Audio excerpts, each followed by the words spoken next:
Hey everybody, I just want to shoot a little bit of video on my African tank tonight.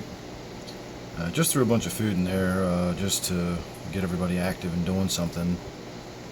The Ctenopoma that we're focusing on now will generally feed off the surface like this. You can clearly see he's designed to hit things on the surface, insects, usually smaller fish.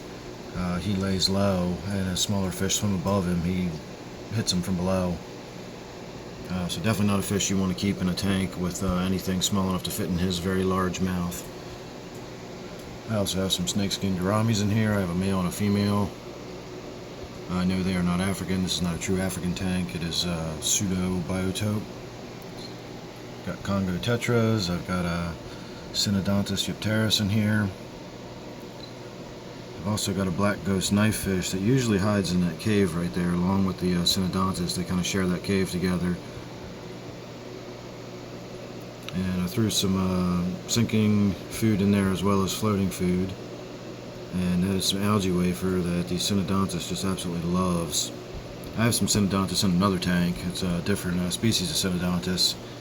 And they just destroy my plants in there if I don't throw several algae wafers a day in there. So Synodontis are very much vegetarian oriented in their eating. They will eat meat. They do enjoy that quite a bit too, but they really need a lot of vegetable material in their diet if you want them to stay good and healthy.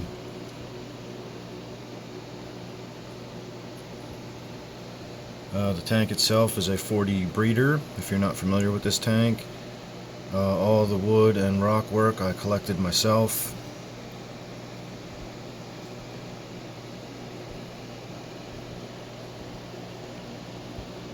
I've also got a few Otocinclus catfish in here and a couple of African dwarf clawed frogs.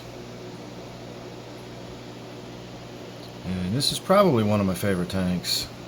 Well, I know it's one of my favorite tanks. I shouldn't even say probably. My Gourami tank, my angelfish tank, and this tank are the three I spend the most time in front of.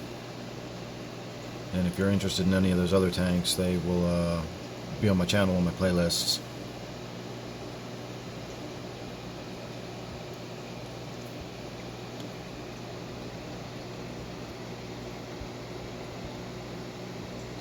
Hoping we will get a little appearance from the knife fish.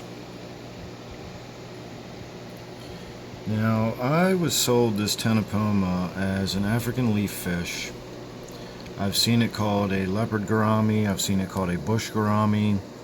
It is not actually a Gourami. It is related. It is a labyrinth fish, but it is not actually a Gourami.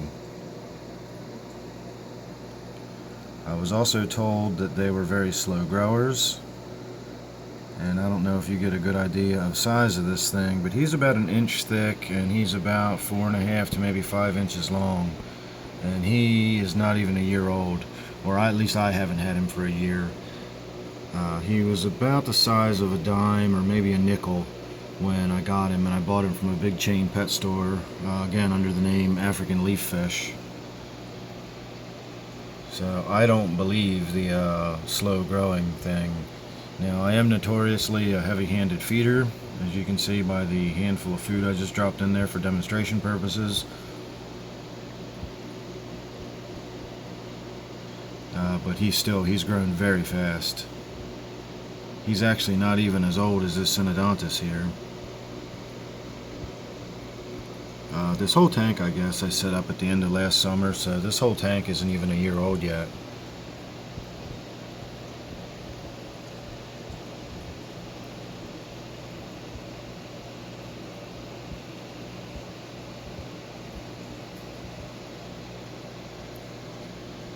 So these Congo Tetras are another one that are very interesting that I spend a lot of time watching. They're absolutely beautiful, and they spawn probably every 2 or 3 days.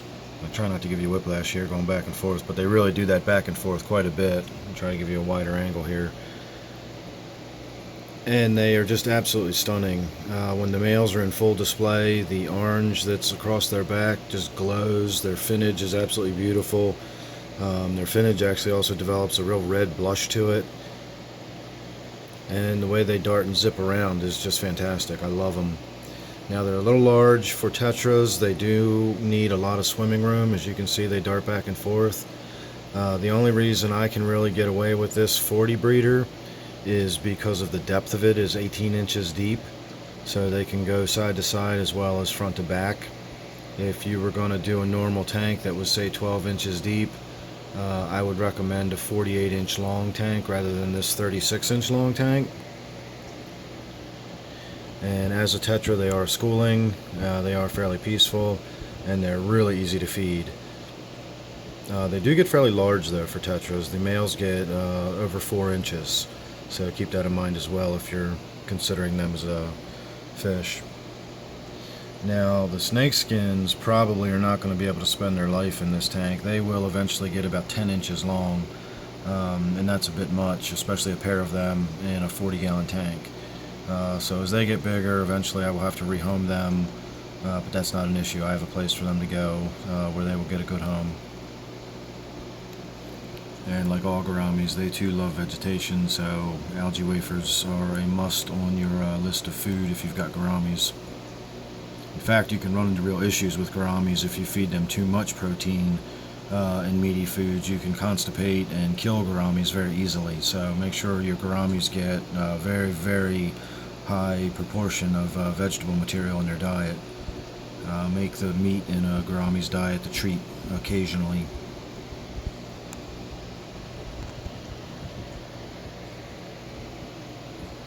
So I'm going to call that a look at the tank. I hope you enjoyed it. If you liked it, please subscribe. Please like my videos.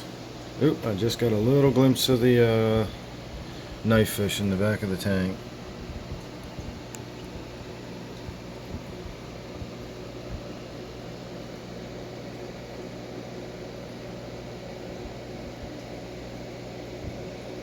And it's in there somewhere. It's doing its thing.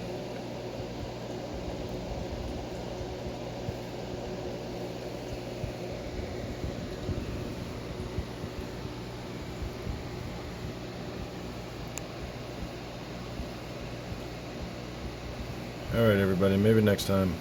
Thanks for watching, hope you enjoyed.